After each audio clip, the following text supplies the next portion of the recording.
Hello students, repair and maintenance of building के next chapter में आज हम पढ़ने वाले हैं क्रैक रिपेयर टेक्निक के बारे में कि क्रैक्स को रिपेयर करने के कौन कौन से टेक्निक्स होते हैं और उनका प्रयोग हम किस तरह कर सकते हैं। ठीक है, तो इन सारे टेक्निक्स के बारे में हम वन बाय वन पूरे डिटेल के साथ आज जानेंगे।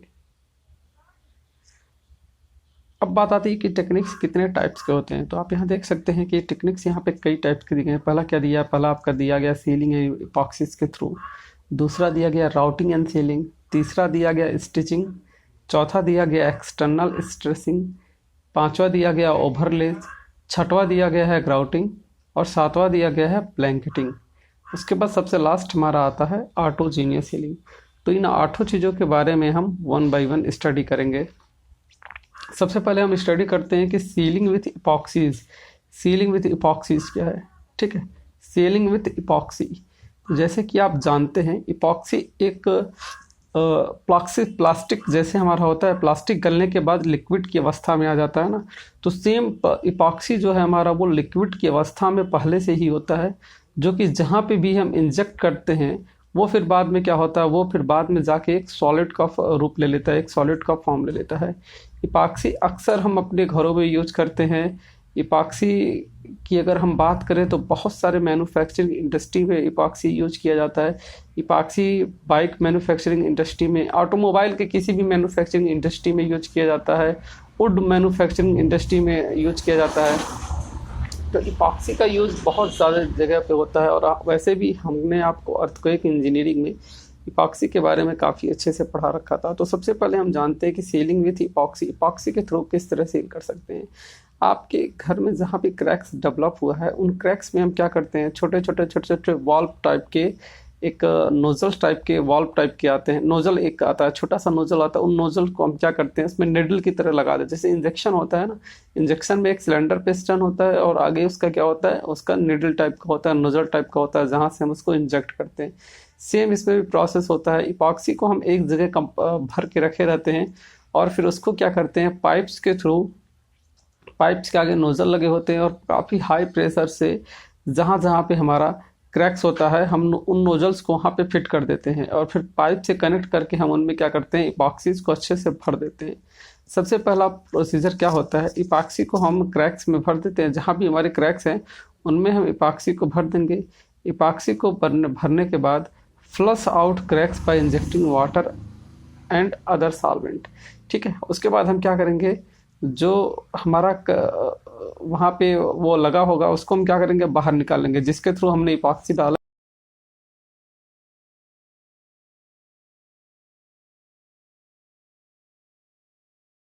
तीसरा प्रोसेस होता है, हम सरफेस को सूखने देंगे, अच्छे से सूखने देंगे। ठीक है, चौथा प्रोसेस आता है epoxy injection into the hole. चौथा प्रोसेस क्या है, चौथा प्रोसेस ये है कि जहाँ पे क्रैक्स है उसमें हम ड्रिल करेंगे। ड्रिल करने के बाद पांचवा प्रोसेस में क्या आता है, क्यूरिंग करते हैं। और छठवें प्रोसेस में क्या करते हैं, remove surface seal by grinding. Grinding करके जो सरफेस की सील होती है उसको हम काट देते हैं। ठीक है, तो इस मेथड में आपको मैं फिर से एक बार समझा देता हूँ। इपॉक्सी के थ्रू क्या किया जाता है, जहाँ पे हमारा क्रैक्स होता है उन क्रैक्स में हम क्या कर देते हैं, कुछ दूरी पे, कुछ सेंटीमीटर की दूरी पे हम वहाँ पे क्या कर देते हैं, वहाँ पे हम छिद्र कर देते हैं, ड्रिल कर देते हैं। और उस पर ड्रिल करने के बाद हम क्या करते हैं, जो भी हमारा सॉल्वेंट या इपॉक्सी रहता है या जो भी चीज़ रहता है हमारा, जिस भी थ्रू वो जाएगा, एक उसकी पाइप्स आती है, उस पाइप्स को हम उसमें लगा देते हैं और पानी से उस सरफेस को साफ कर देते हैं। फिर उस सरफेस को सूखने देते हैं। सूखने के बाद जो इंजेक्शन हमने उसमें लगाया है उसमें हम क्या करते हैं, इपॉक्सी को डाल देते हैं। इपॉक्सी को डालने के बाद हम क्या करते हैं, इपॉक्सी की क्यूरिंग करते हैं। ठीक है, क्यूरिंग ऑफ इपॉक्सी, इपॉक्सी जो उसमें गई है उसके लिए हम क्या करते हैं, क्यूरिंग करते हैं। और जब ये अच्छी तरीके से सूख जाता है और अच्छी तरीके से ड्राई हो जाता है तो हम क्या करते हैं, इस सरफेस को हम रिमूव करके बाहर निकाल लेते हैं। ठीक है, जो हमारा इंजेक्शन उसमें गया था उसको हम क्या कर देते हैं, ग्राइंडिंग कर देते हैं। बाहर के सरफेस को अंदर के सरफेस से हम क्या करते हैं, कट कर देते हैं। अंदर का सरफेस उसी में रहने देते हैं, उसको कट कट के क्या कर देते हैं, बाहर निकाल लेते हैं। आप फिगर में देख रहे हैं, फिगर में क्या हुआ है, जहाँ जहाँ पे क्रैक्स है वहाँ वहाँ पे हमने ड्रिल करके क्या किया है, ड्रिल करके एक ऐसा इक्विपमेंट लगा दिया है जिसके थ्रू हम इपॉक्सी को क्या कर सके, उसमें इंटर कर सकें। उसके बाद हम क्या कर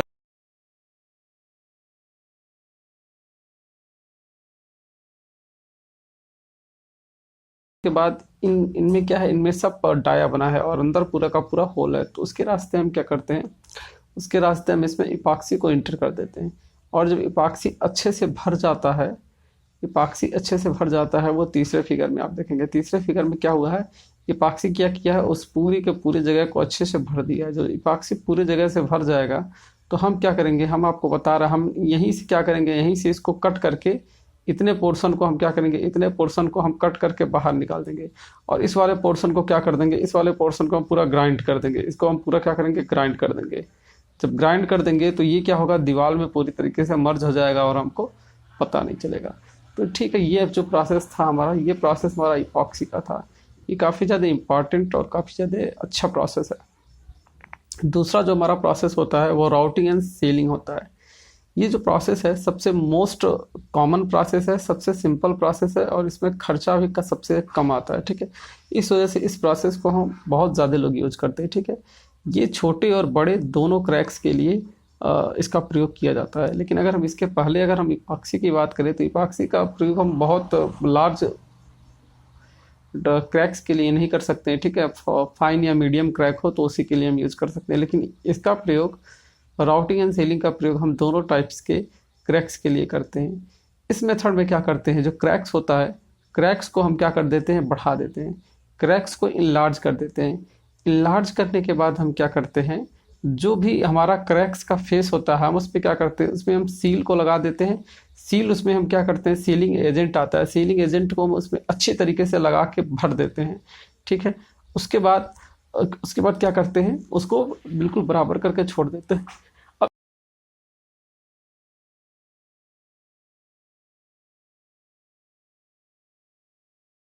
जो प्योमेंट है उस प्योमेंट पे इसका यूज़ करते हैं और उसके बाद इसका हम सरफेस पे प्रयोग करते हैं। ठीक है, रोड पेवमेंट में हम क्या करते हैं, जैसे अगर हम अपने फ्लोर की बात करें तो फ्लोर में तो हम किसी भी सीलेंट का यूज़ कर सकते हैं। लेकिन अगर हम पेवमेंट की बात करते हैं तो पेवमेंट में हम हार्ड टार का प्रयोग करते हैं, यानी कि हार्ड बिटुमन का प्रयोग करते हैं। बिटुमन को काफ़ी ज़्यादा हम गर्म करके जहाँ जहाँ पे हमारा सरफेस कटा रहता है या फिर क्रैक्स रहता है उनमें हम क्या करते हैं, उसको अच्छी तरीके से भर देते हैं। अब बात आती है कि इसके साइड इफ़ेक्ट क्या है। तो इसका सबसे पहले साइड इफ़ेक्ट हो सकता है केमिकल अटैक। आपके घरों में केमिकल अटैक हो सकता है। जगह जगह जगह जगह जो भी केमिकल्स मौजूद हैं आपके घर में, आपके वॉल्स के अंदर जो सीमेंट के फॉर्म में मौजूद हैं, उसमें क्या हो सकता है, केमिकल अटैक हो सकता है। दूसरा, कोरोजन ऑफ रीबार। जो आपके बार्स हैं, जो आपके सरिया लगे हैं, वो सरिया क्या हो सकते हैं, सरफेस के अंदर ही उसमें करोजन आ सकता है। तीसरा क्या हो सकता है, स्वेलिंग हो सकता है। क्योंकि जब इतनी ज़्यादा इस तरह की चीज़ें जा रही हैं और इस तरह से सरफेस को हम सील कर रहे हैं तो हो सके इसमें इस तरह की भी दिक्कत आ जाती है। हमेशा नहीं आता, ये कभी कभी आता है। अब देखिए, अब क्या था, जैसे कि ये हमारा फिगर नंबर 1 में आप देखिए, मैं आपको बता दूं, ये फिगर नंबर हमारा 1 है, ये फिगर नंबर 1 है।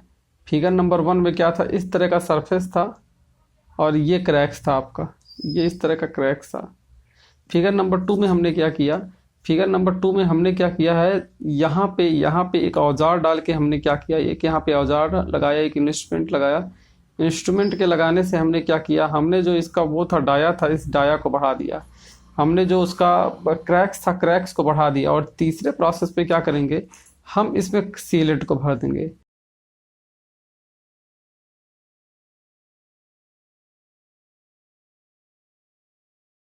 ये पूरा का पूरा सरफेस क्या हो जाएगा, सील हो जाएगा। ऐसे आपने फर्स्ट में देखा, जो हमारा क्रैक्स था उसको ऐसे ही रहने दिया। सेकंड पे क्या किया, क्रैक्स को बढ़ा दिया। और तीसरे प्रोसेस में क्या किया, क्रैक्स को पूरी तरीके से सीलेंट से भर दिया। ठीक है, तो ये 3 अलग अलग प्रोसेस हैं। ठीक है, और ये जो रिपेयर ऑफ क्रैक है ये किस मेथड से किया जा रहा है, म्यूटिंग एंड सीलिंग। इसको म्यूटिंग एंड सीलिंग के द्वारा किया जा रहा है। ये जॉनसन ने किया था 1965 में। ये इनके द्वारा दिया गया फिगर है जो कि आपको बताया जा रहा है। नेक्स्ट प्रोसेस आता है स्टिचिंग। स्टिचिंग के बारे में पढ़ते हैं। स्टिचिंग क्या होता है, जैसे कि आप जानते हैं हमारे घरों में जो कपड़े होते हैं या फिर जो पैंट्स हो गए, शर्ट्स हो गए, कपड़ों के फॉर्म में कुछ भी हो गए, चादर हो गया, ठीक है, बेडशीट हो गया, अगर वो कहीं से भी फट जाता है तो हम उसको क्या करते हैं, सिलाई मशीन से उसकी स्टिचिंग कर देते हैं या फिर सुई धागे से क्या करते हैं, उसकी स्टिचिंग कर देते हैं। स्टिचिंग एक बहुत कॉमन सा प्रोसेस है, जहाँ से जो सरफेस फटा होता है हम क्या करते हैं, उन दो सरफेस को की सिलाई कर देते हैं। अगर हम अपने बॉडी की ही बात करें, हम लोग का कहीं एक्सीडेंट हो जाता है या फिर कहीं बॉडी का कोई पार्ट फट जाता है, तो हम उसकी भी क्या करते हैं, स्टिचिंग ही करते हैं, मेडिकल स्टिचिंग उसे बोलते हैं, ठीक है। सेम आपके घरों में कि जब क्रैक्स इस प्रकार से हो जाए कि उसमें हम इपॉक्सी का ना प्रयोग कर सकें और ना ही हम नेक्स्ट मेथड जो हमारा था, ये क्या था, नेक्स्ट मेथड हमारा था सीलिंग का। ना तो हम सीलिंग का प्रयोग कर पाएँ और ना तो हम सीलिंग का ही प्रयोग कर पाएँ और ना तो हम फर्स्ट वाले मेथड का यूज कर पाएँ जो इपॉक्सी मेथड है। तो जब इस तरह के कंडीशन आ जाते हैं कि ना हम सीलिंग का प्रयोग कर सकते हैं ना हम इपॉक्सी का प्रयोग कर सकते हैं, क्रैक्स कुछ ज़्यादा ही बढ़ गई है, तो उस केस में क्या होता है, उस केस में एक हम एल टाइप का बार बनाते हैं, सी सेक्शन का बार बनाते हैं। जैसे कि आप समझिए कि ये,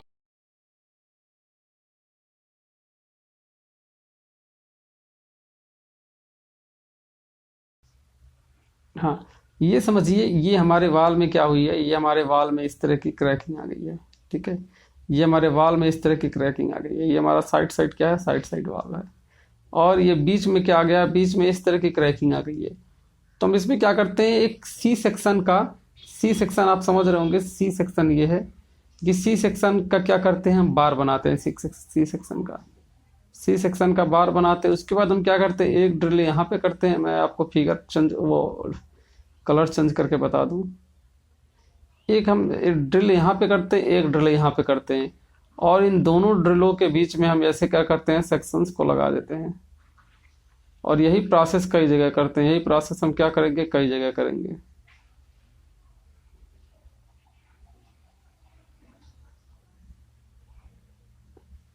यही प्रोसेस हम क्या करेंगे, कई जगह करेंगे।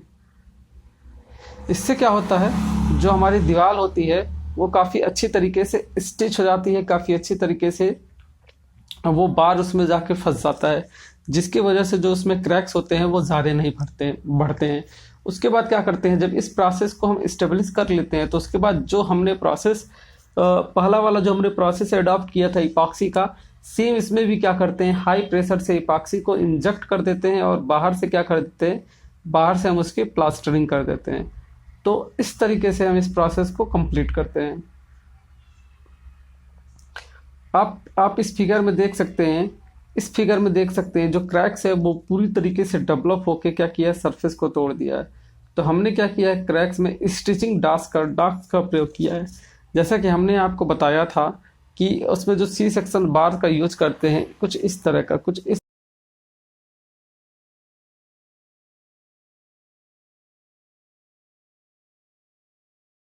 इस तरीके से, इस तरीके से, इस तरीके से, इस तरीके से और इस तरीके से, ऐसे यहाँ पे स्ट्रिंग डार्क्स का यूज करके क्या कर दिया गया, ये सरफेस नंबर 1 है, ये सरफेस नंबर 2 है, जो कि दोनों पूरी तरीके से अलग हो गया है, लेकिन फिर भी इसको काफ़ी आसानी और काफ़ी अच्छी तरीके से इसको हमने जोड़ दिया है, ठीक है। और हम बीच में ये जो क्रैक्स है हमारा, इन क्रैक्स के बीच में हम क्या करेंगे, पूरी अच्छी तरीके से इपॉक्सी और जो भी हमारा स्टिचिंग मटेरियल होगा, हम स्टिचिंग मटेरियल को अच्छे से इसमें हम भर देंगे, जिसकी वजह से इनकी जो मजबूती है वो काफ़ी ज़्यादा मजबूत रहे, ठीक है।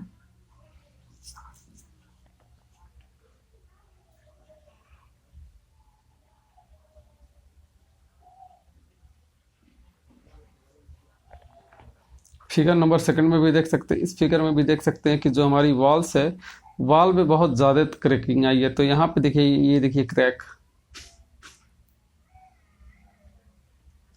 क्रैक बहुत ज़्यादा आई है। तो सेम प्रोसेस हमने इसमें भी क्या किए हैं, इसके दोनों साइड ड्रिल कर दिए, एक साइड यहाँ एक साइड यहाँ, देखिए दो साइड हम यहाँ क्या कर दिए, दोनों साइड हमने ड्रिल कर दिया है। इस ड्रिल में अब हम क्या करेंगे, जो हमारा सी सेक्शन होगा, इस सी सेक्शन का हम यूज करेंगे, सी सेक्शन का हम क्या करेंगे, यहाँ पे यूज कर लेंगे। जिससे क्या होता है, ये सरफेस के अंदर जाकर सरफेस को काफ़ी ज़्यादा मजबूत बना देता है, ठीक है। इससे हमारा सरफेस क्या होता है, काफ़ी ज़्यादा मजबूत बनाता है। और इसके ऊपर हम फिर क्या करते हैं, इसके ऊपर फिर हम जैसे अपनी प्लास्टरिंग होती है, प्लास्टरिंग का प्रोसेस हम इसके ऊपर क्या कर लेते हैं, काफ़ी आसानी से कर लेते हैं, ठीक है। नेक्स्ट आप प्रोसेस यहाँ पे देख सकते हैं, जो भी हमारा क्रैक्स हुआ है, क्रैक्स पे हमने सबसे पहला स्टेप क्या किया है, क्रैक्स में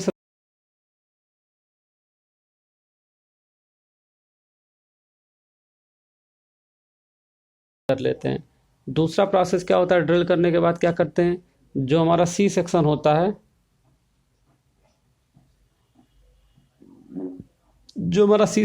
उसको बना लेते हैं। और तीसरा प्रोसेस क्या होता है,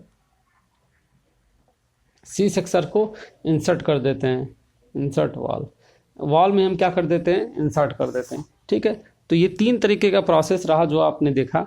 पहला प्रोसेस क्या करें, वॉल में ड्रिल करेंगे, दूसरा सी सेक्शन को लगाएंगे, और तीसरा क्या करेंगे, उसमें अंदर इंसर्ट कर देंगे। और चौथा प्रोसेस क्या होता है, चौथा प्रोसेस हमारा होता है प्लास्टरिंग का। चौथा प्रोसेस जो हमारा होता है री प्लास्टरिंग।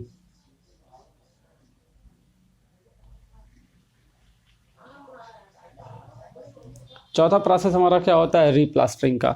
उस सरफेस के ऊपर हम क्या कर देते हैं, प्लास्टरिंग कर देते हैं, जिससे हमको बिल्कुल भी नहीं पता चलता है कि इसमें इस प्रकार की दिक्कत भी हुई है। नेक्स्ट जो हमारा प्रोसेस आता है वो एक्सटर्नल स्ट्रेस आता है। ये प्रोसेस काफ़ी ज़्यादा इंपॉर्टेंट है और इसको अच्छे से आप लोग समझिएगा कि एक्सटर्नल स्ट्रेसिंग क्या होता है। जैसे आपको पहले से नाम से ही पता चल रहा है कि बाहर से क्या करना, स्ट्रेस लगाना। अगर कोई दीवार जैसे टेढ़ी हो गई है, हल्का सा उसमें डिफेक्ट आ गया है, तो हम उसको क्या करें, बाहर से उसमें हम स्ट्रेस लगाएं। ठीक है, तो जब भी टेंजाइल स्ट्रेस की वजह से, ध्यान से सुनिएगा, the development of cracking is due to the tensile stresses thus can be arrested by suppressing the stresses. अगर टेंजाइल स्ट्रेसेस की वजह से हमारे बिल्डिंग में क्रैक्स आ रहा है, तो हम उसको क्या करेंगे, हम भी उसको एक्सटर्नल स्ट्रेस लगा के ही उसको कम करेंगे, उस क्रैक्स को क्या करेंगे, कम करेंगे। तो एग्जाम्पल के तौर पर समझिए, अगर किसी बिल्डिंग की कॉलम है या बीम है, वो स्ट्रेसिंग, वो क्या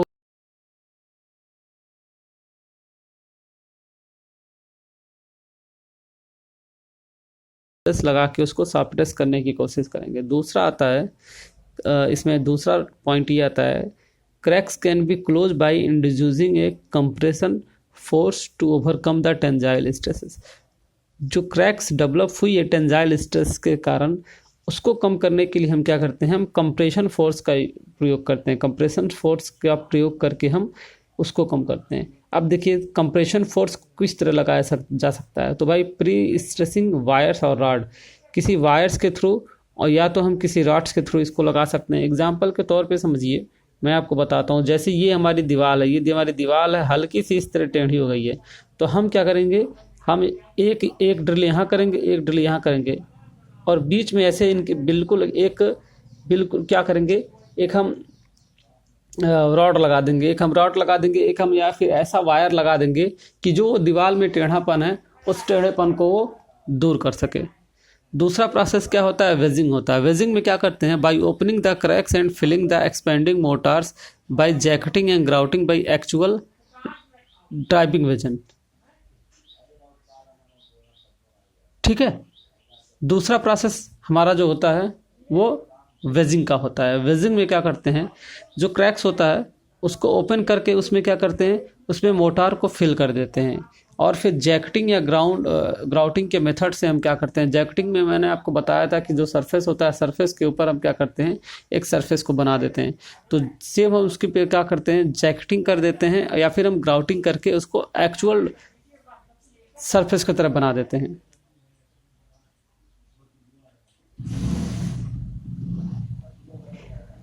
अब देखिए, आप एग्जाम्पल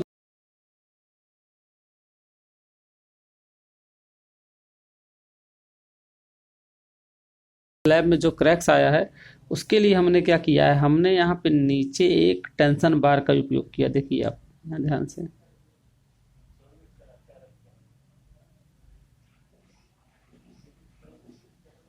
हमने नीचे यहाँ पे क्या किया, टेंशन बार का उपयोग किया है।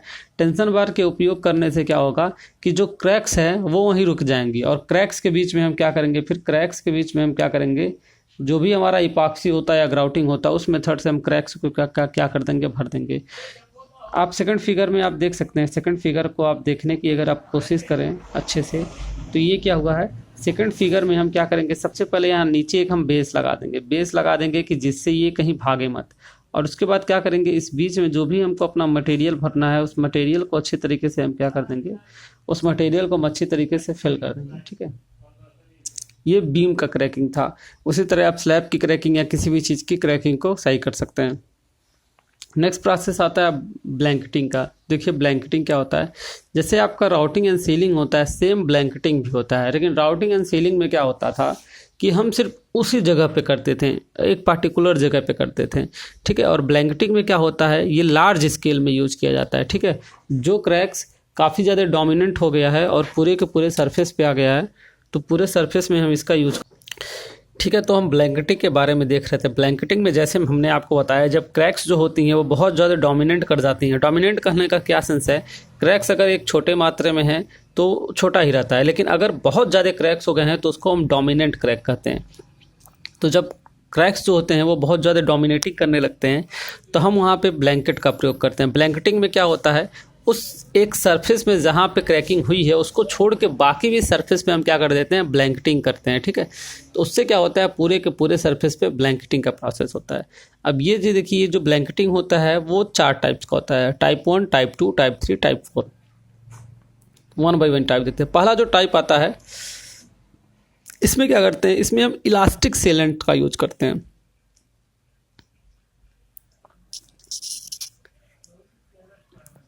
देखिए टाइप 1 में क्या है, जब first type of blanket joint use elastic element. इसमें क्या होता है, इलास्टिक एलेंट का यूज करते हैं। इलास्टिक सीलेंट से क्या होता है, जो भी ओरिजिनल शेप होता है, जो भी ओरिजिनल शेप होता है हमारे स्ट्रक्चर का, वो क्या होता है, वो अपने शेप में आ जाता है, वो अपने ओरिजिनल शेप में आ जाता है, ठीक है। नहीं तो अगर हम किसी ऐसे मटेरियल का यूज करते हैं या किसी ऐसे सीलेंट का यूज करते हैं कि जो कि वहाँ पे क्या होता है, काफ़ी ज़्यादा सॉलिड हो जाता, तो हमारा जो स्ट्रक्चर होता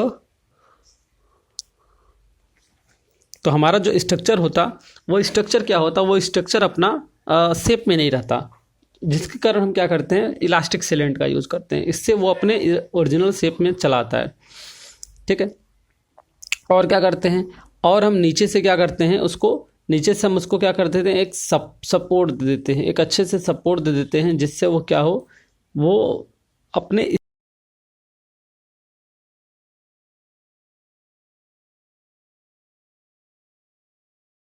बिटुअन हो गया, तार हो गया, एस्पाल्ट हो गया, ये सब क्या है, मैस्टिक एलिमेंट है, ठीक है ना। मैस्टिक एलिमेंट का ये भी इलास्टिक के ही तरह होते हैं, अपने शेप में आ जाते हैं, ठीक है ना। इसका भी प्रयोग हम सेम वैसे ही करते हैं, क्रैक्स के अंदर भी करते हैं और क्रैक्स के बाहर पूरी के पूरे सरफेस पे भी हम इसका प्रयोग बहुत आसानी से कर सकते हैं। टाइप 3 में आता है। टाइप 3 क्या होता है, अगर क्रैक्स काफ़ी ज़्यादा हो गया है तो हम उसमें क्या करते हैं, उसमें हम मोटार प्लग्ड जॉइंट का यूज़ करते हैं। जैसे जो हमारा मोटार होता है, मिक्स जो हमारा होता है, उस मिक्स का हम इसमें क्या करते हैं, उस मिक्स का हम इसमें प्रयोग करते हैं, ठीक है। टाइप 4 में क्या होता है, देखिए टाइप 4 में क्या होता है, वाटर क्रिप्ड बार का यूज करते हैं। वाटर क्रिप्ड बार का सेंस क्या है, जैसे हमने कहीं पे क्या किया है, हमने कहीं पे मोटार भर दिया या फिर हमने कहीं पे मैस्टिक भर दिया है, तो वो मैस्टिक जो होता है किसी न किसी एक शेप में आ जाता है, उस क्रैक्स के अंदर किसी न किसी एक शेप में आ जाता है। तो एग्जाम्पल के तौर पे समझिए, मैं आपको ये वाला फिगर दिखाने की कोशिश करूंगा। ये वाला आप फिगर देखिए, पहला दूसरा फिगर देखिए, या फिर पहला ही फिगर आप देखिए, पहले फिगर में ही मैं आपको समझा दूंगा। देखिए ये हमारा क्या था, ये हमारा क्रैक्स था, ये हमारा क्रैक्स था, ठीक है। हमने तो क्या कर दिया, यहाँ पे क्रैक्स को भर दिया, लेकिन हम क्या करेंगे, इसके बेस के लिए एक बार, क्रैक्स के नीचे से ही एक हम बार लगा देंगे। क्रैक्स के नीचे से ही हम क्या करेंगे, एक बार लगा देंगे कि ये एक हमारा बार है, इसको हम क्या करेंगे, क्रैक्स के नीचे से ही हम क्या करेंगे, एक यहाँ पे बार लगा देंगे। और इसके बीच में जो हमारा मैस्टिक भरना था, इसको हम मैस्टिक भर देंगे। ये जो हमारा रेड कलर का बार दिख रहा है, इसी को हम क्या बोलते हैं, इसी को हम वाटर बार बोलते हैं। ये हमारा क्या है, वाटर बार है। वाटर बार का काम ये होता है कि ये क्या करता है, क्रैक्स को और ज़्यादा डेवलप नहीं होने देता है, क्रैक्स को वहीं रोक देता है। और जो हमारा मैस्टिक, जो हमारा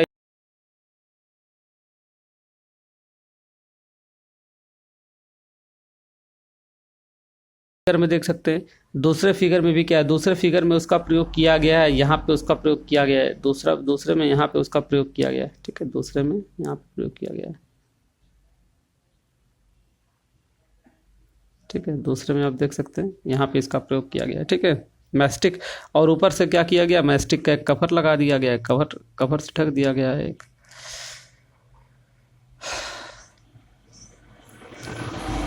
चलिए अब नेक्स्ट आ जाता है ओवरले क्या होता है। तो जैसा कि आप सारे लोग ने सुना होगा, ओवरले क्या होता है, किसी भी चीज़ के ऊपर एक और लेयर बना देना, ओवरले, ठीक है।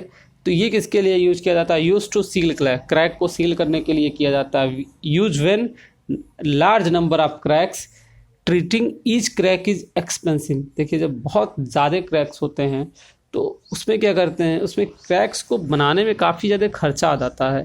इस वजह से हम क्या करते हैं, वहाँ पे हम ओवरलेइंग का प्रोसेस करते हैं। ओवरलेइंग में हम क्या करते हैं, पूरे के पूरे सरफेस को हम ओवरले कर देते हैं, ठीक है। अब देखिए इसमें क्या आता है, इसमें जो एक्टिव क्रैक्स हैं, मतलब जो क्रैक्स अभी बढ़ रही हैं, उनके ऊपर हम क्या करते हैं, उनके ऊपर हम ओवरले करते हैं, और ओवरले डन विथ मटेरियल, ठीक है, विच आर एक्सटेंसिबल बस नॉट फ्लेक्सिबल। देखिए इसमें उसमें जो एक्टिव क्रैक्स हैं, ऐसे क्रैक्स हैं जो कि अभी बढ़ रहे हैं या फिर आगे बढ़ सकते हैं, उनमें हम क्या करते हैं, उनमें हम ओवरले कर देते हैं और ऐसे मटेरियल का यूज करते हैं कि जो फ्लेक्सिबल ना हो, ठीक है ना।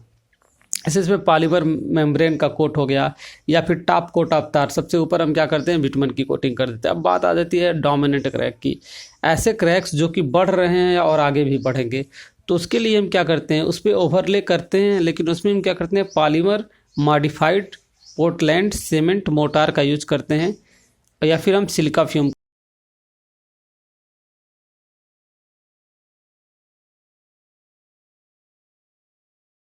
एक फिगर में यहाँ देख सकते हैं कि पहले क्रैक्स जो था वो कुछ इस प्रकार का था, लेकिन क्रैक्स के बाद जब हमने ओवरले किया तो पूरा का पूरा सरफेस इस तरह से हो गया, ठीक है।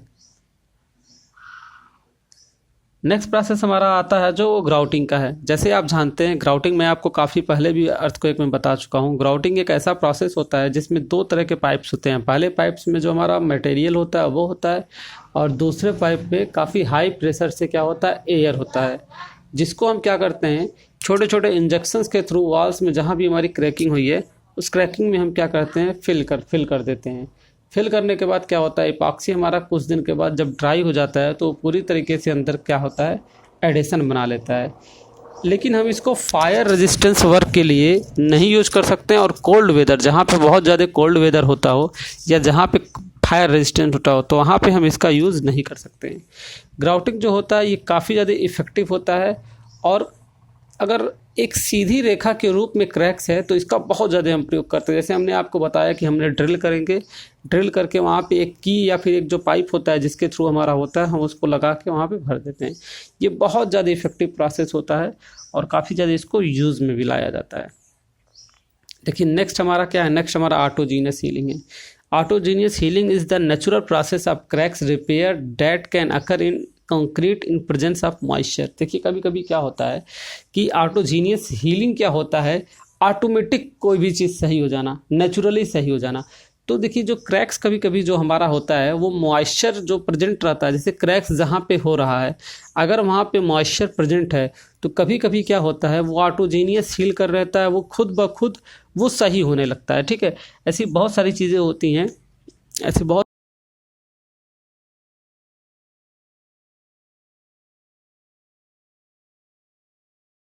बाइंडिंग प्रॉपर्टी होती है। बाइंडिंग प्रॉपर्टी के साथ उसमें बहुत सारे ऐसे केमिकल्स होते हैं जो कि आपके बहुत दिन तक और बहुत देर तक काम आते हैं, ठीक है। तो हम उसमें क्या करते हैं, हमको तो उसको उसमें करना नहीं है। अगर कहीं पे मॉइस्चर है तो मॉइस्चर के कारण क्या होगा, वो सरफेस ऑटोजीनियस हीलिंग के लिए क्या करेगा, अपने आप को प्रिपेयर करेगा, और वो मॉइस्चर लेके उस सरफेस को क्या करेगा, बहुत अच्छे से फल देगा।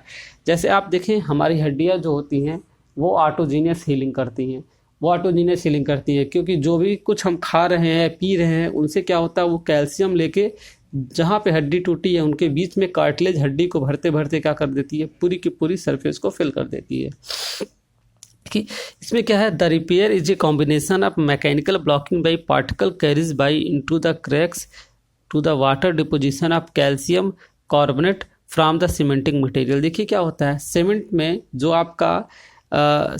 जो आपका कैल्शियम कार्बोनेट उपस्थित है वो क्या करता है, वो मॉइस्चर के थ्रू आके उस जगह पे क्या होता है, उस जगह पे आके फिल होने लगता है, जिससे क्या होता है, वो पूरी की पूरी हमारी जो जगह होती है वो फिल हो जाती है, और एक टाइम के बाद जब हम उस जगह को देखते हैं तो जगह क्या होता है, काफ़ी अच्छी तरीके से फिल हो जाता है। इसकी क्रियाविधि की बात करें, मैकेनिज्म की बात करें तो autogenous healing occur by carbonisation of calcium oxide, ठीक है, and calcium hydroxide present in cement by CO2 present in air and water. जैसा कि आप जानते हैं हमारे इन्वायरमेंट में क्या है, कार्बन डाइऑक्साइड प्रेजेंट है, ठीक है, एयर में भी प्रेजेंट है, वाटर में भी प्रेजेंट है और हमारे एटमॉस्फेयर में भी प्रेजेंट है। वहाँ की और बात करते हैं अगर हमारे सीमेंट की, तो हमारे सीमेंट में क्या है, हमारे सीमेंट में क्या है, कैल्शियम ऑक्साइड और कैल्शियम हाइड्रोक्साइड प्रेजेंट है। तो ये क्या करती हैं,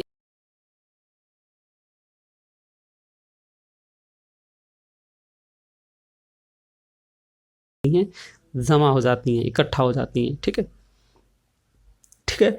आगे क्या होता है, the resulting CaCO3 and CaOH twice crystal precipitate accumulate to growth throughout the cracks. देखिए, जब हमारा जो कैल्शियम ऑक्साइड होता है और कैल्शियम हाइड्रोक्साइड होता है, ये जब CO2 से रिएक्ट करता है, तो अगर हम कैल्शियम ऑक्साइड की बात करें, CaCO2 की अगर हम बात करें, ये जब CO2 से रिएक्ट करेगा तो CaCO3 बना लेगा। और जब हमारा कैल्शियम हाइड्रोक्साइड, ठीक है ना, CaOH, ये जब CO2 से जब ये रिएक्ट करेगा तो CaOH बना लेगा। ठीक है, हम आपको एक इक्वेशन यहाँ पे बता सकते हैं, जैसे कि कैल्शियम ऑक्साइड हमारा क्या है, कैल्शियम ऑक्साइड हमारा है CaO, जब ये रिएक्ट करेगा CO2 से तो ये हमारा बना लेगा CaCO3 बना लेगा। अगर हम दूसरी की बात करें, दूसरा क्या है, कैल्शियम हाइड्रोक्साइड CaOH, ये जब हमारा CO2 से रिएक्शन करेगा तो ये क्या बना लेगा, CaOH का ट्वाइस बना लेगा। तो ये हमारा यहाँ पे क्या होगा, ये हमारा दो अलग अलग इक्वेशन बना लेगा। तो जब ये दो इक्वेशन हमारा बन जाएगा तो पहला हमारा आता है CaCO3 और CaOH का ट्वाइस। ये दोनों क्या होते हैं, ये दोनों प्रिसिपिटेट करते हैं। प्रिसिपिटेट करने का सेंस क्या है, जो हमारा गैपिंग बना है, जो हमारा पार्टिकल्स हैं, वहाँ पे हमारा क्या होता है, मॉइस्चर प्रिसिपिटेट करता है, मतलब एक से दूसरे जगह मूव करता है। और इन्हीं के थ्रू ये कंपोनेंट भी क्या करते हैं, इन्हीं के थ्रू ये कंपोनेंट भी मूव करके उस जगह पे, जो खाली जगह है, उस जगह पे जाके क्या होते हैं, फिल हो जाते हैं। जिससे क्या होता है, जिससे हमारा केमिकल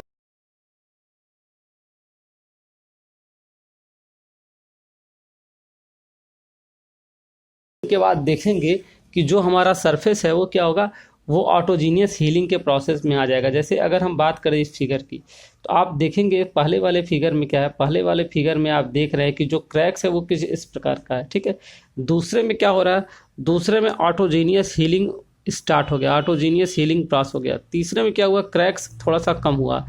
फिर इसके बाद की अगर हम फिगर में देखें, इसके बाद का जो हमारा चौथा फिगर होगा, चौथे फिगर में क्या होगा, ये जो क्रैक्स होगा वो पूरी तरीके से धीरे धीरे भर जाएगा। लेकिन ये जो प्रोसेस होता है ये एक थोड़ा लंबा प्रोसेस होता है, ऐसा नहीं है कि ये कुछ दिन में हो जाता है। ठीक है, इसको होने में आपके महीने भी लग सकते हैं। ठीक है, लेकिन ये क्या है, ऑटोजीनियस हीलिंग आपकी काफ़ी ज़्यादा आसानी और काफ़ी ज़्यादा अच्छी तरीके से हो सकती है।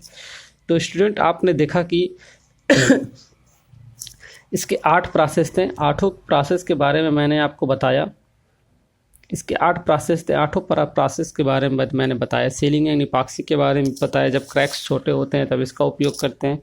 राउटिंग सीलिंग बड़े और छोटे दोनों को लिए होते हैं।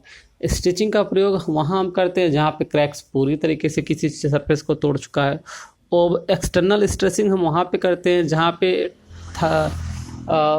टेंजाइल स्ट्रेस के वजह से जहाँ पे दिक्कत आई हो या जहाँ पे कुछ परेशानी आया, वहाँ पे हम एक्सटर्नल स्ट्रेसिंग का यूज़ करते हैं। ओवरले हमने आपको बताया, अगर आपके सरफेस पे नीचे या फिर ऊपर कहीं सरफेस पे क्रैकिंग हो गई है तब हम वहाँ पे क्या करते हैं, वहाँ पे हम ओवरले स्ट्रेस का प्रयोग करते हैं, ओवरले का प्रयोग करते हैं। ग्राउटिंग में भी हमने आपको बताया, ग्राउटिंग में क्या करते हैं, जो क्रैक्स डेवलप हुई है उनमें हम क्या करते हैं, इपॉक्सी का ही प्रयोग करके, जैसे पहले वाले मेथड में सीलिंग में इपॉक्सी का प्रयोग कर रहे थे, तो इपॉक्सी का ही प्रयोग करके हम उसको फिल कर देते हैं, फिर उस सरफेस को ग्राइंड कर देते हैं बिल्कुल, और उसके ऊपर हम क्या कर देते हैं,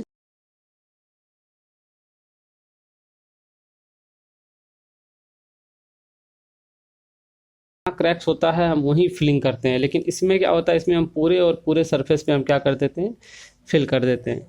नेक्स्ट अगर हम बात करें ऑटोजीनियस हीलिंग की, तो ऑटोजीनियस हीलिंग में क्या है कि जो सरफेस होता है खुद का खुद अपना क्या कर लेता है, वो खुद व खुद क्या होता है, एक टाइम के बाद नेचुरल प्रोसेस से जुड़ जाता है। तो ये जो सारे प्रोसेस हैं वो अलग अलग पर्पज़ के लिए अलग अलग यूज़ किए जाते हैं, जो कि एक सिविल इंजीनियरिंग की दृष्टि से, सिविल इंजीनियर की दृष्टि से काफ़ी ज़्यादा इंपॉर्टेंट है। ठीक है, तो स्टूडेंट इस तरीके से ये चैप्टर ख़त्म होता है। फिर हम नेक्स्ट चैप्टर में आपसे मिलते हैं।